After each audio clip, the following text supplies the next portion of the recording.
कोणी भिडणार नाही कोणी नडणार नाही आपला जबराट दरार आहे रे तुला कळणार नाही तुला भळणार नाही आपला डेंजर कारभार आहे रे का उडतोस रे भिडतोस रे कावळ्यांचा बनवून थवा आपली टोळी हाय वाघाची रे तू खपशील नडशील जावा तिथं तिथं या हवा देखू जहा हाय आपलीच हवा तिथं तिथं या हवा देखू जहा हाय आपलीच हवा। चांगल्या प्रकारे काम करणारे आणि त्यांनी मला तिकीट द्यावं आणि देणार आहेत ही त्यांनी मला हमी दिलेली आहे।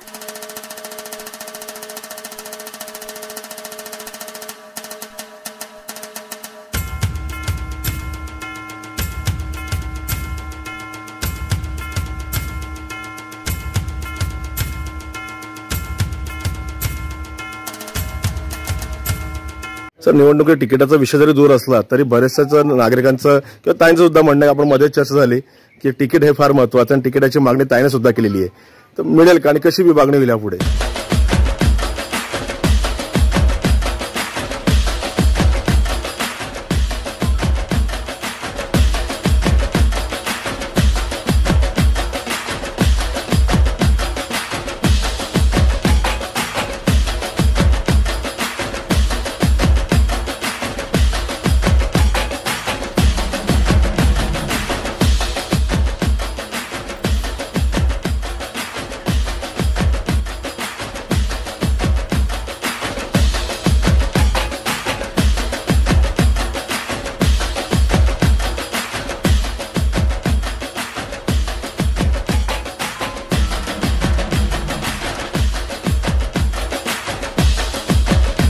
शिंदेगडात तुम्ही प्रवेश केला, भारतीय जनता पार्टीच्या वाटेवर होत्या अशी सूत्रांची माहिती होती आणि आज तो प्रवेश झालेला आहे। काय मागचं कारण आणि काय आपण या ठिकाणी समाधान माझ्या साहेबांनी तुम्हाला वचन दिलेलं आहे? ऍक्च्युली म्हणायला गेलं तर आपले मुख्यमंत्री जे आहेत एकनाथरावजी शिंदे त्यांचे कामं खूप चांगल्या प्रकारचे आहेत, त्यामुळे मी पक्षात आज प्रवेश केलेला आहे।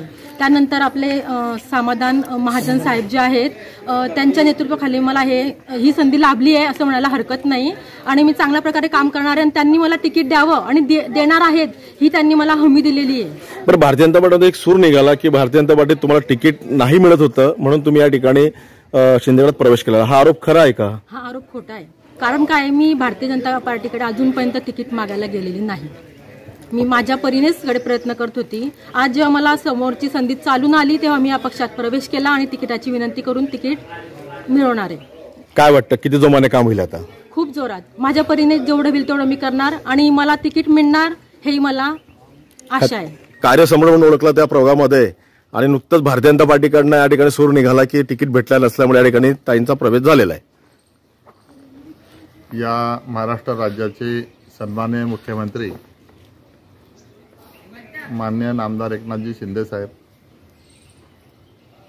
या जिल्ह्याचे लाडके पालकमंत्री माननीय नामदार गुलाबरावजी पाटील साहेब, माझे मार्गदर्शक आदरणीय चंद्रकांत भाऊ पाटील, आपल्या नाशिक विभागाचे सर्वेसर्वा भाऊसाहेब चौधरी आणि संपर्क प्रमुख देशमुख साहेब यांनी जो आम्हा सर्वांवर विश्वास टाकून ही जबाबदारी आमच्याकडे सोपवली आहे, त्यांचं जे कार्य चालू आहे शिंदे साहेबांचं सर्वांचं, त्या कार्यावर प्रेरित होऊन आज दीपालीताईंनी प्रवेशाची इच्छा प्रकट केली आणि त्यांचा प्रवेश झालेला आहे।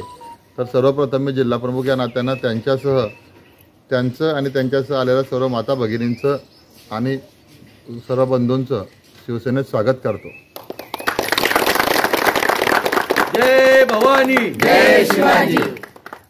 अजून त्यांच्याकडे कुठलंही लोकप्रतिनिधित्व किंवा कुठल्याही पक्षाचं पद नसताना त्यांनी जे चांगलं काम केलेलं आहे त्याची आम्हाला जाणीव आहे आणि आपण जे म्हणतात की भाजपकडून असा सूर निघतो की त्यांना तिकीट दिलं नाही म्हणून ते इकडे प्रवेश करत आहेत, जे काम या राज्याचे मुख्यमंत्री करत आहेत त्या कामावर प्रेरित होऊन अनेक लोकांचे मला संपर्क होत आहेत। तिकिटाचा विषय अजून दूर आहे, अजून इलेक्शन लागण्याचाच विषय दूर आहे, त्यातल्या त्यात त्या एवढं चांगलं काम करत आहेत तर लोक प्रभावित झाले आहेत त्यांच्यावर आणि त्यांना त्यांच्या कामाची पावती म्हणून त्यांना योग्य ती संधी आमच्यामार्फत दिली जाईल। ते वेळेवर त्याचे सर्व निर्णय वेळेवर होत असतात। आता तिकीट दिलं नाही, तिकीट त्यांना मिळणार नाही हे कुठलं भविष्य आहे? कोणाला काहीच माहीत नसतं. नामदार शिंदे साहेबांनाही माहीत नव्हतं की मी मुख्यमंत्री होईल असं. परंतु योगायोग आहे शिंदे साहेबांचं कार्य आणि आता त्यांनी त्या मुख्यमंत्रीपदाला दिलेला न्याय, यातून आता आमच्या संघटनेत लोक जुळत आहे आणि ज्याची त्याची संघटना वाढवणे, इलेक्शन तिकीट हा विषय खूप दूरचा आहे. परंतु ज्याची त्याची संघटना वाढवणे हे ज्या त्या पदाधिकाऱ्याचं लोकप्रतिनिधीचं काम असतं आणि आम्ही आमची संघटना वाढवण्याचं काम करतोय आणि साहेबांच्या कौशल्यामुळे आम्हाला येऊन लोक जुळत आहेत, त्याचा आम्हाला आनंद आहे. काही दिवसापूर्वी दीपक धांडेंनी आरोप ठेवलेला होता की दाखवून द्यावं की कोणते माझे नगरसेवक आहे की त्यांचा प्रवेश होणार आहे आणि तो प्रवेश झालेला आहे, आपण करताय. अजून काही नवीन प्रवेश आहेत का आपल्याकडे? अजून बरेच प्रवेश आहेत. यांच्या प्रश्नाला उत्तर देणारा आम्ही बांधील पण नाही आणि मी शिल्लक गोष्ट समजतो ते. यांच्या काय अनेक नगरसेवक यांच्यापेक्षा कित्येक चांगल्या लायकीचे लोक 3-3 टर्म नगरसेवक भोगलेले लोक आमच्याकडे येण्यास इच्छुक आहेत आणि काही काही उमदे लोक आहेत.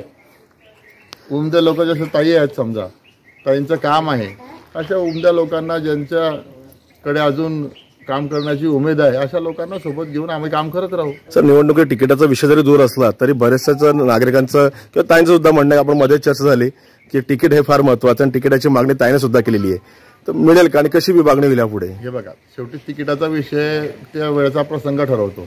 परंतु त्या जर का पहिल्या गाडीत बसल्या तर पहिल्या गाडीत त्यांचा विचार होईलच. माननीय मुख्यमंत्री एकनाथ शिंदे साहेब यांच्या कामाने प्रभावशाली म्हणून त्यांनी पक्षामध्ये प्रवेश केला आहे. तर मी हीच अपेक्षा त्यांच्याकडून की वार्डाचं त्यांचं कार्य चांगलं आहे, त्यामुळे येत्या काळात तुम्हाला कळेलच की कोण म्हणजे. आणि हे जे ते भाजपा भारतीय जनता पार्टीवाले जे म्हणताय की आमच्याकडे तिकीट मागायला आले हे खोटी बात आहे. ते अजूनपर्यंत तिकीट मागायला कोणाकडे गेले नाही. मी स्वतः आपण कोणाकडे गेलेच नाही आतापर्यंत. जे येते आम्ही मुख्यमंत्री साहेबांच्या नेतृत्वामध्ये आणि त्यांचे कामाला बघून सगळ्यावर हिंदुत्ववादी कट्टर हिंदुत्ववादीच्या नेतृत्वामध्ये आम्ही इकडे आलेले आहेत आणि पुढे चालून पण आम्ही शिवसेनेचंच काम करणार आहे आणि बस.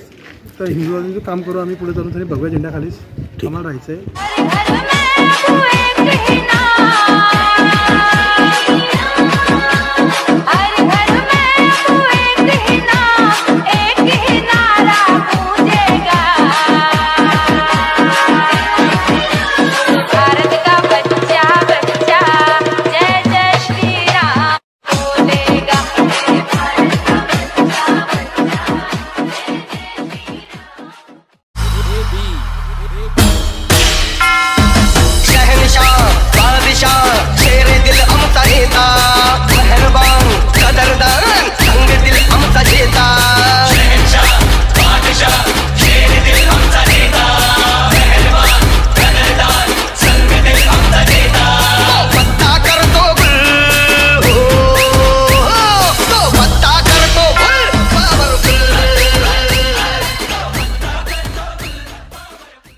Subscribe now and press the bell icon. Never miss an update.